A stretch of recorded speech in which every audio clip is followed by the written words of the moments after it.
Property ઓફેન્સીસને રોકવા માટે થઈ અને ઝોન્ટો વિસ્તારમાં જેટલા પણ અમારા નાકા પોઈન્ટ વાહન ચેકિંગ પોઈન્ટ ચાલુ છે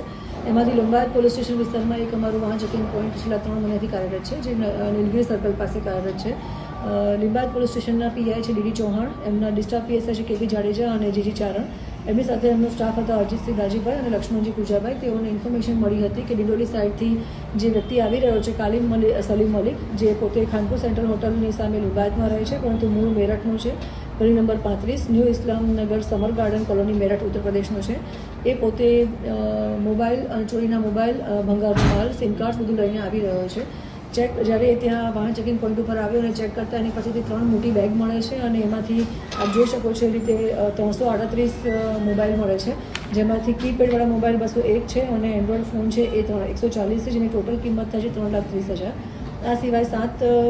મોબાઈલ ચાલુ હાલતમાં એન્ડ્રોઈડ મળે છે, જેનું આશરે કિંમત 77,000 રૂપિયા જેવું થાય છે. એમાંથી 2 મોબાઈલ છે એ સીઆર પોર્ટલ પર અમને ફરિયાદ મળી છે કે જે કડોદરાની છે, અને બીજી એક ફરિયાદ છે એ ઓડિશાની કોરાપુર ટાઉન પોલીસ સ્ટેશનની છે. એ બંનેને અમે ટ્રેસ કરી અને એ મોબાઈલ કોના છે અમે ટ્રેસ કરી શક્યા છીએ, પરંતુ 5 જે બીજા મોબાઈલ છે એની અમે કંપનીમાંથી ડિટેલ મેળવી રહ્યા છીએ. છેલ્લા 3 વર્ષથી લિંબાયતમાં રહે છે, ભંગારનું કામ કરતો હતો અને જે સાગર દેવી પૂજક જે દેવરગામ ગોળાદરાનો છે, ભોલા દેવી પૂજક શનિદેવ મંદિર ગોળાદરાનો છે, ચેતન દેવી પૂજક ખોડિયારનગર ડિંડોલીનો છે અને વિપુલ એ પણ ખોડિયારનગર ડિંડોલીનો છે. એની પાસેથી આ તમામ ચોરીના જે મોબાઈલ આપ જોઈ શકો છો એ લેતો હતો. લીધા પછી એમાંથી સ્પેર પાર્ટ્સ અલગ કરવા,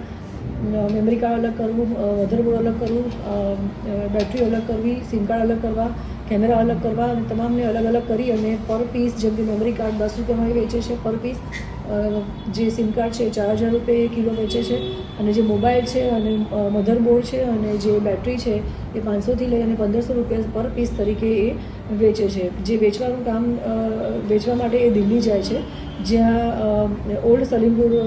ખાતેની જે કબાડી માર્કેટ છે ત્યાં મોમિન, ઇમરાન અને ફિરોઝ દિલ્હીમાં છે, એમને એ આ વેચે છે. અગાઉનું અમે એમની હિસ્ટ્રી પર ચેક કરતાં આજે મૂળ આરોપી છે